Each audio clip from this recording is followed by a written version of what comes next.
Somehow, throughout the extremely busy sports season that Adam Amin is going through, I found some time to carve out, literally, as we were nestled away in a hotel restaurant booth late one night in Memphis, to catch up with one of ESPN's best. Adam does virtually every sport and at the highest levels, from college to pro and more. He's not only a tireless worker, but a fun guy to hang out with and also learn from. Here's the conversation we had.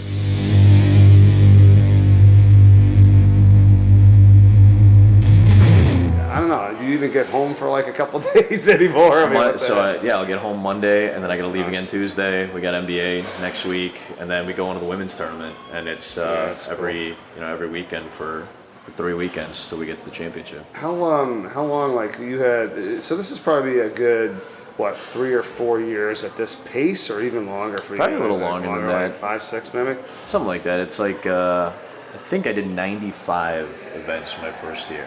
Wow. So.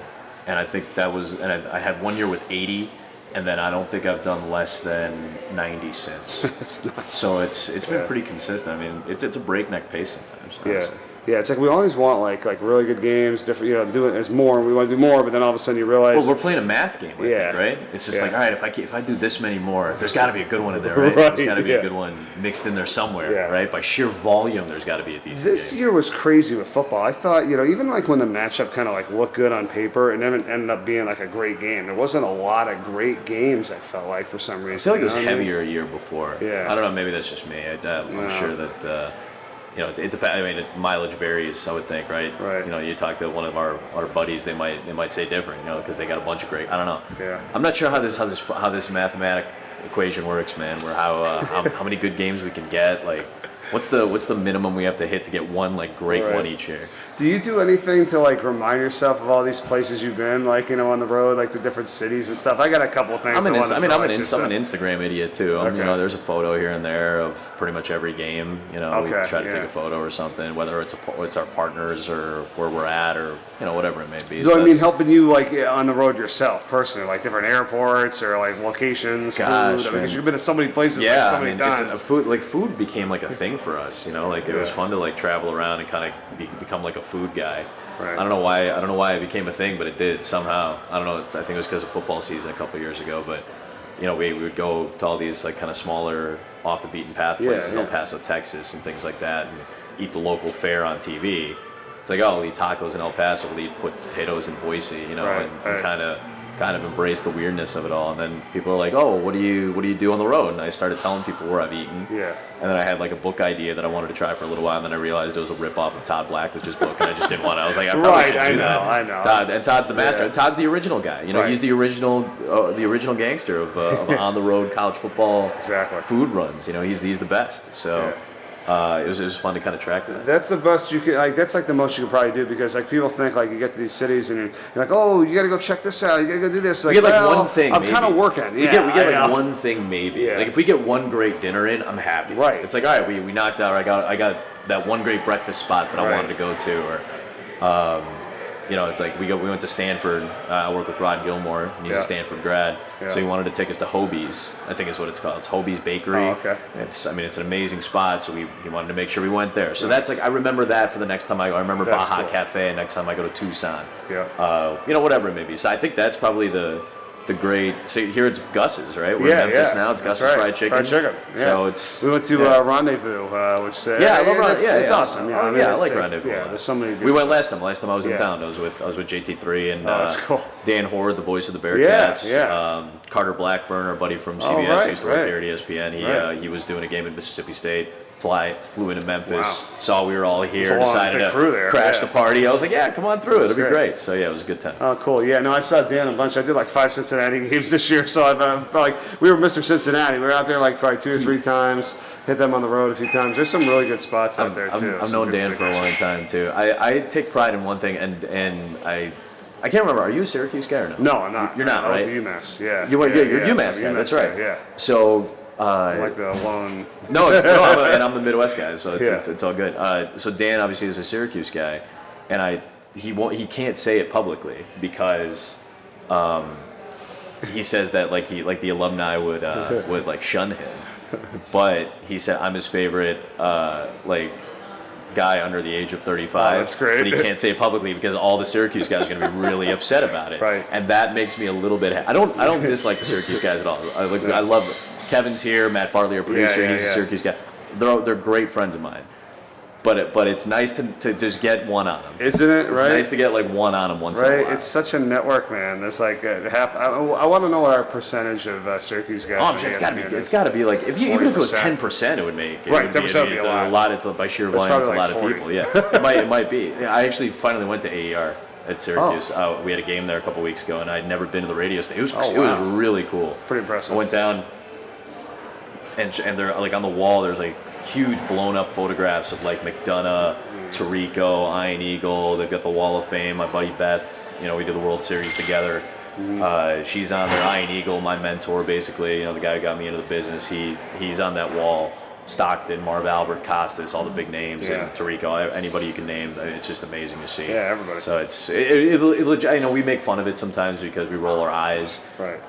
Or it's kind of a running joke, which they take in stride.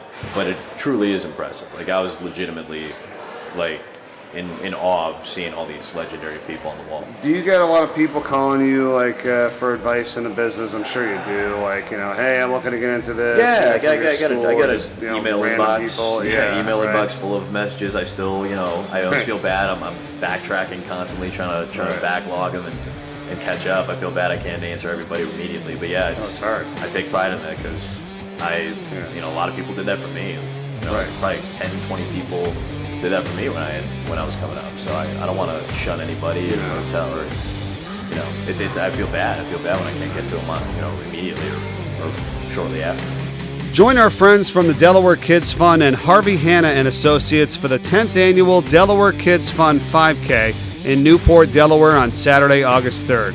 Join me and the rest of the crew as we help fight childhood hunger in Delaware for over 10 years now. For full info, visit dekidsfund.org. A lot of content these days, right? As a young kid in school, you can get on ESPN Plus or whatever, They all have like all their resume tapes. They all have like an ESPN mic flag. Right. And it's like I didn't have an ESPN mic flag when I think I was right at the line too. How old are you? 41. Okay. 41. I think so. I'm 9 years younger than you. I think I was right at the cusp. Like I think you and I were very much in the same. And I think there may even be a separator between the two of us because I started to do more internet TV right at the end of my college career. Mm-hmm. And I feel like that's right when it was starting to come up. So nobody really knew about it. There weren't a ton of available broadcasts. I worked with some really innovative people. I was lucky to kind of get in on the ground floor with a couple people.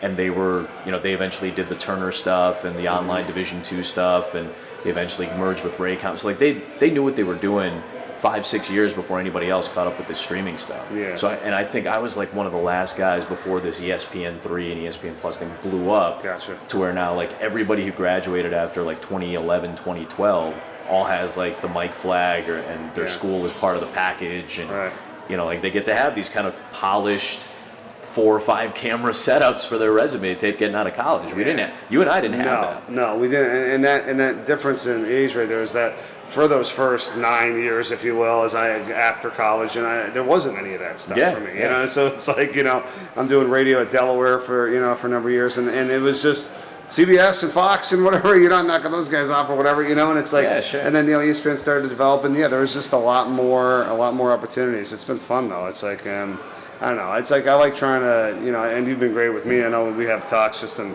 general about the business and helping other people out. It's just we're all in it together. You kind of feel like. It's just like it's a pretty cool friend network. The one thing that I love, I'm a big stand-up comedy geek, so like I like comparing like our what we do to kind of like those guys, just in the hierarchy of how it goes, like working your way up and trying to get reps and doing a lot of small stuff and then working your way to get to this level and then. The only difference is, and the thing that I lament, is that we don't get to do this as often, like in person, like you and I and Kevin all get to kind of hang out this weekend because we're all together covering a tournament. Sean and Dan over at the ACC, John and Bob down at Big 12. You know, like they all kind of at least get to hang out a little bit, but that's few and far between where we actually get to do stuff like that. Yeah. Whereas those guys see each other every night, they're always swapping stories. Like I wish we got to do that a little bit more. Yeah. But that's I think the comparison of the hierarchy is very similar. Yeah, no, it's a good point. I mean, and the meetings that we have, like in the basketball and the football seminars, I think those are the best. Those are the best. Yeah, that's the Everybody's one there. time we all get to hang out. You know, and it is.